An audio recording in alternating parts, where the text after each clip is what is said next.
11 தீர்மானங்கள் இந்த உயர்நிலை செயல்திட்டக்குழு கூட்டத்தில் நிறைவேற்றப்பட்டிருக்கிறது.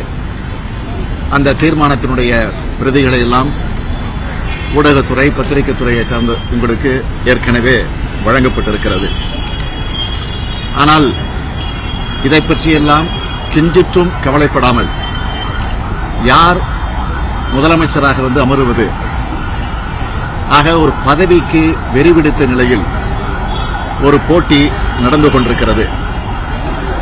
அதிலும் குறிப்பாக காபந்து முதலமைச்சராக இருக்கக்கூடிய மாண்புமிகு ஓ பன்னீர்செல்வம் அவர்கள் இதை பற்றியெல்லாம் கிஞ்சிற்றும் கவலைப்படாமல் தொடர்ந்து தான் முதலமைச்சராக இருக்க வேண்டும் என்கிற நிலையிலே அவருடைய கவனம் இருந்து கொண்டிருக்கிறது. ஆக பதவி சண்டை என்பது கூவாத்தூருக்கும் கிரீன்வே சாலைக்கும் நடந்து கொண்டிருக்கிறது.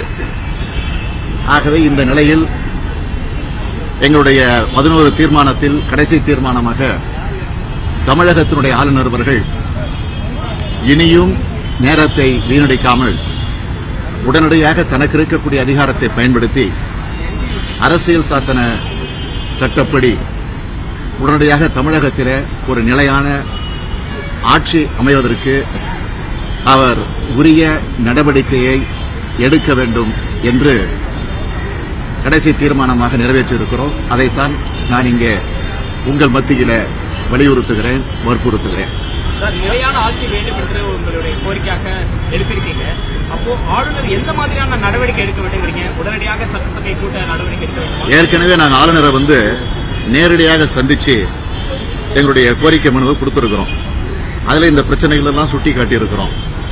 ஆக யாருக்கு மெஜாரிட்டி இருக்கோ அவங்கள ஆட்சி அமைப்பதற்கான அந்த நிலையை ஏற்படுத்துவதற்கு உரிய வகை உண்டு. ஆக அந்த நிலையை தான் எடுக்க வேண்டும் என்று நாங்கள் வலியுறுத்துகிறோம்.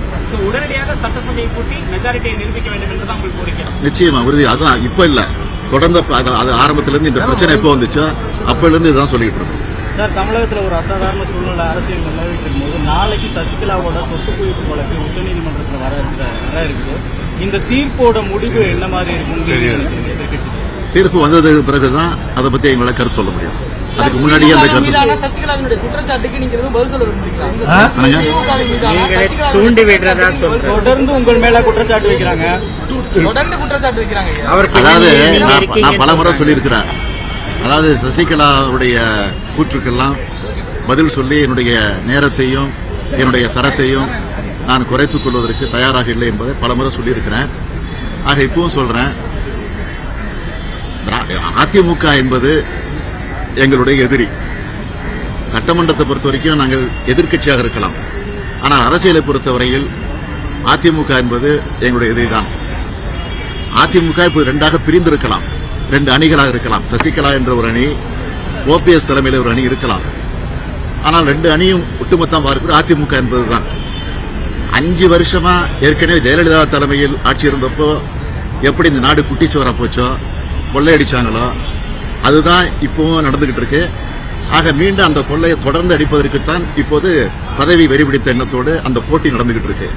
ஆக எங்களுக்கு அவர்களை பொறுத்தவரை எதிரிகள் தான். ஆக யாருக்கும் நாங்கள் பின்பக்கமா சப்போர்ட் பண்றது, சசிகலா சொல்ற மாதிரி சிரிச்சாங்க, பேசினாங்க, ஆக திமுக சப்போர்ட் பண்ணுது அப்படிங்கன்னு அவங்க மனசுக்கு தகுந்த மாதிரி பேசிட்டு இருக்கலாமே தவிர அவருடைய அரசியலுடைய தராதரம் அது. ஆக அதுக்கெல்லாம் நான் பதில் சொல்ல விரும்புகிறேன்.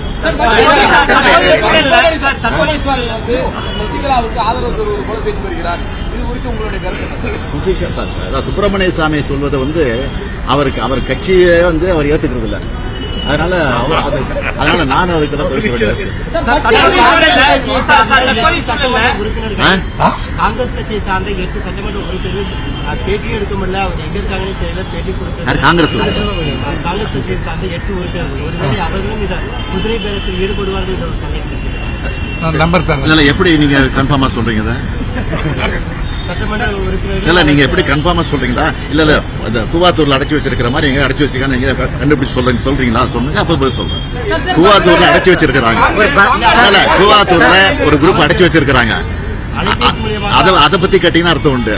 ஏதோ நீங்களா ஒரு கற்பனை பண்ணி ஒரு கதையை சொல்ற மாதிரி இருக்கு. அதுக்கெல்லாம் நாம பதில் சொல்ல முடியாது. சட்டமன்றத்துல பல பரீட்சைன்னு ஒரு பரீட்சை நடந்தப்போ 2 அணியா இருக்கும் அதிமுக. அதுல எந்த அணிக்கு சப்போர்ட் பண்ண போறாங்க? இல்ல, அந்த ஒரு சூழ்நிலை வருகிற போது, அந்த ஒரு நிலை ஏற்படுகிற போது திமுக அப்போ ஒரு நல்ல முடிவை எடுக்கும்.